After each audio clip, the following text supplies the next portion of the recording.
ከተቀላቀለ በኋላ በሐዋሳ ከተማ በሲዳማ ቡና፣ በሀዲያ ሆሳዕናና የአዲስ አበባ ሴቶች እንደዚሁ በአሰልጣኝነት አገልግሏል። የሳዳት የሽኝትና የቀብር ስነስርዓት ዛሬ እንደሚከናወንም እንደዚሁ የኢትዮጵያ እግር ኳስ ፌዴሬሽን አስታውቋል።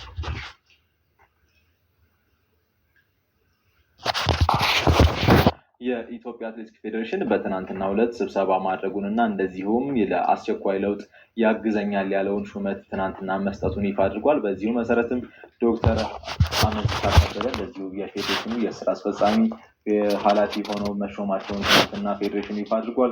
ትናንት የፌዴሬሽኑ ስራ አስፈጻሚ ኮሚቴ ስብሰባ ማካሄዱንና እንደዚሁም ሁለንተናዊ ለውጥ ያስፈልጋል ብሎ በማመኑ እንደዚሁም ትናንትና ከቀረቡት እጩዎች መካከል ዶክተር አመንሲሳ የተሻለ ሆነው በመገኘታቸው መሾማቸውን እንደዚሁ ይፋ አድርጓል። በተለይም የኢትዮጵያ አትሌቲክስ ፌዴሬሽን በቶኪዮ ከተካሄደው የ20ኛው የዓለም አትሌቲክስ ሻምፒዮና በኋላ ዝቅተኛ ውጤት ማስመዝገቡን ተከትሎ እንደዚሁ በቀጣይ የተለያዩ የማሻሻያ የሪፎርም ስራዎችን እንደሚሰራም እንደዚሁ በቅርቡ በሰጠው ጋዜጣዊ መግለጫ ላይ አረጋግጠው ነበር። ያንንም በሚያሳይ መልኩ ትናንትናም እንደዚሁ አዲስ የስራ አስፈጻሚ ኮሚቴ ትናንትና አንድ አባል መጨመሩንም ይፋ አድርጓል። በዚሁ መሰረትም ከዚህ ቀደም በፌዴሬሽኑ ጋር በጋራ እንደዚሁ ጥናታዊ ጽሁፎችን እና የቀጣይ ምን መደረግ አለበት በሚል እንደዚሁ በማማከር ሲሰሩ የነበሩትን እንደዚሁ ጥናታዊ ጽሁፎችን ሲያቀርቡ የምናውቃቸው ዶክተር አመንሲሳ ከበደ በቀጣይ የኢትዮጵያ አትሌቲክስ ፌዴሬሽን የጽህፈት ቤት ኃላፊ ሆነው መሾማቸውን ትናንትና የኢትዮጵያ አትሌቲክስ ፌዴሬሽን ይፋ አድርጓል።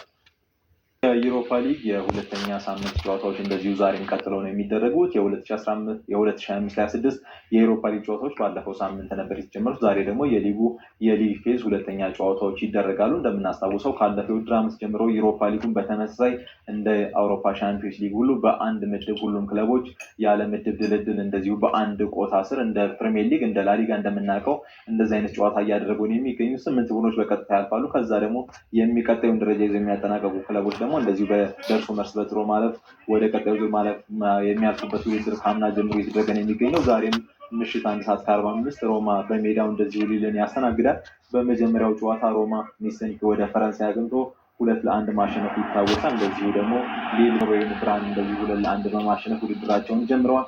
ዛሬ በጣሊያን የሚያደርጉት ጨዋታ ይጠበቃል። ሮማ በሴሪያው ጥሩ የውድድር ዓመትን እያደረገ ነው የሚገኘው። በተለይም ጋስፔሪኒ ክለቡን ከተረከቡ በኋላ የጠንካራ የሚባሉ ዝውውሮችን በክረምቱ አድርገዋል። ያንን በሚያሳይ መልኩ በሴሪያው ጠንካራ ተፎካካሪ ሆኖ ነው የምንመለከተው። ሊል በሊጉ ወጥ የሆነ ብቃትን እያስመለከተ አይገኝም። በዚህ ዓመት የመጨረሻ ባደረጋቸው በፈረንሳይ ሊጋ ባደረጋቸው 2 ጨዋታዎች እንኳን በሁለቱ ተሸንፏል። ሮማ ደግሞ በሁሉም ውድድሮች ያደረጋቸውን ያለፉ 3 ጨዋታዎች አሸንፏል።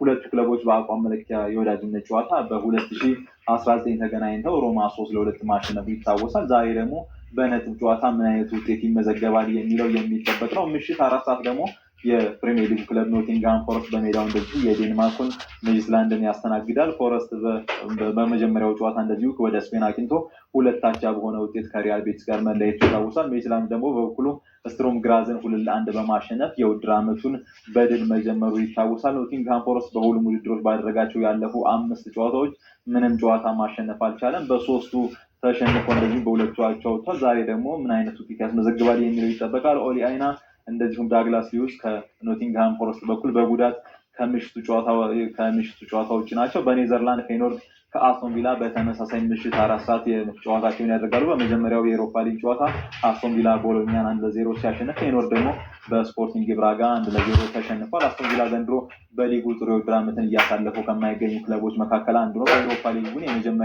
ያደረገውን የመጀመሪያ ጨዋታ አሸንፏል። ኡናይ ኤምሬም እንደምናውቃቸው በዩሮፓ ሊጉ ጥሩ አቅም ያላቸው አሰልጣኝ ናቸው። እንደዚሁ በርካታ ጊዜ ዋንጫውን በማሸነፍ 4 ጊዜ በማሸነፍ የዩሮፓ ሊግ ዋንጫን በማሸነፍ ስፔሻሊስት ናቸው። ዘንድሮም በፕሪሚየር ሊጉ እየተቸገረ የሚገኘውን አስቶን ቪላን ምን አይነት ደረጃ ላይ ያደርሱታል የሚለው የሚጠበቅ ነው። እንደዚሁ ሌሎች ጨዋታዎችም ይደረጋሉ። ዛሬ ምሽት ሮማ እንደዚሁ ሮዝ ባርክሌይ እንደዚሁ ታይሮ ሚንግስ እና አማዱ ኦናና በጉዳት ከአስቶን ቪላ በኩል ከጨዋታ ውጭ የሆኑ ተጫዋቾች ናቸው። ሴልቲክ ከስፖርቲንግ ብራጋ፣ ፌኖርድ እንደዚሁ ፌነርባቼ ከኒስ፣ ሎዶጎሬት ከሪያል ቤቲስ እና ቪክቶሪያ ፕሌዘን እንደዚሁ ከማልሞ ሌሎች ምሽት 1 ሰዓት የሚደረጉ 1:45 የሚደረጉ ጨዋታዎች ናቸው። ከዛ